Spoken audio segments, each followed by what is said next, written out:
Hi, my name's Ian Roberts. I want to talk to you today about color. Most painters say they love color. The thing that attracts them to painting is color.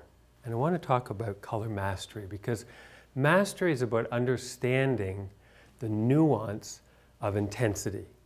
And I'm going to get into that in this video because color intensity is the thing that sort of separates mastery from medium or beginner painter.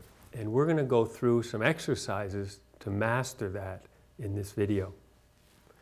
If you look at my painting and you look at this, the design of it, first off, I have you coming in the bottom very dramatically and then coming over to here, and you'll notice right along the top edge there is a bright pink, a high intensity pink.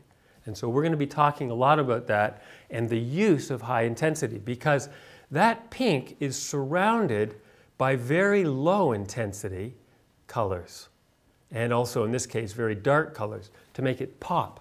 That's where I want you to look. So if we were looking at this as a design, we would have the entrance here. We would be going over to here, jogging once or twice, then this goes back. We can vaguely see the background there, and then we've got this line of trees and the reflection. And I'm pulling you right to here. So the horizontal in a landscape is a given. You're interacting with the left and the right almost automatically all the time because we're always conscious of the horizon. Even when you don't see it, you still know it's out there. So what we're wanting to do is engage the top and the bottom of the canvas so that we're getting a dynamism in the whole picture plane. So this entrance, and we enter paintings from the bottom. We enter paintings as if we're standing here and wanting to walk into it. We have to have a way and a flow, a natural flow right into the canvas. So this motion, we could say, is the roadmap that I used to design this painting. So the first part of the exercise will be just matching the color that we see here. I'm going to match these four colors as close as I can. So that would be similar to being out in nature and looking at something and saying, okay, that's sort of a dull green color. Let me see if I can mix that, and seeing how close you can actually get to it. So I'm going to start with this color up here. And first off, let's just write the three words again of hue, value, and intensity.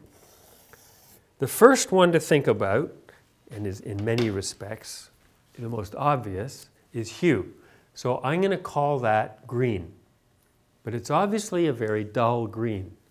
So I'm going to go from a green. I'm going to mix complement with it, a red. Mix a little bit of white. And I'm mixing a color here against a certain set of circumstances and values and everything else. I really, at this point, have no idea what's going to happen when I put it up there. But I need to start. The whole process is like this. You've got a target here, and you're sort of going boom, boom, boom, boom, boom, boom, boom, boom, and nailing it. And no matter how experienced you are, you're going to find it takes a while to mix them. Now, if you look at that color, it's pretty good for value, but it's too gray. There's not enough green in it.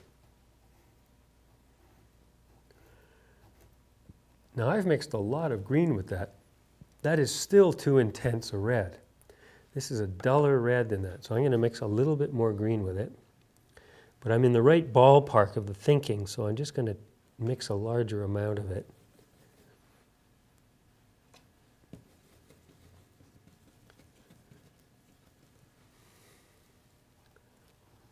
and see how that goes.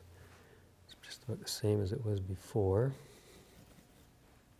Now if I'm mixing green with it, it's a little darker, so I'll just add a little bit of white, which will also neutralize it, meaning reduce. White, if you add white, there we go, it's a little closer. If you just add white to paint, you'll lighten it, but you'll also cool it, and you'll reduce the intensity, which is why if you're mixing paint and using white in order to lighten your paint, because you want to get the sense of sunlight on it, say, then what you're doing is you're making the thing that the sun is hitting, which is obviously really warm, much, much, much too cool, and because it cools the color, it tends to make all your colors look sort of pastel-like and doesn't give you a strong sense of sunlight.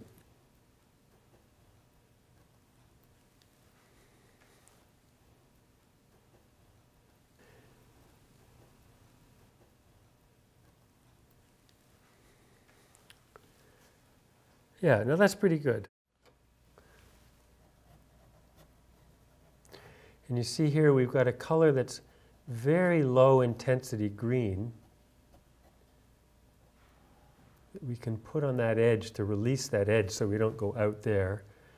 We can use it in here to give the sense that as this is a big mass of grasses, and rather than trying to figure out what all the little things are doing, we're going to just go with 2 or 3 simple shapes that will, in a sense, define the whole thing for us.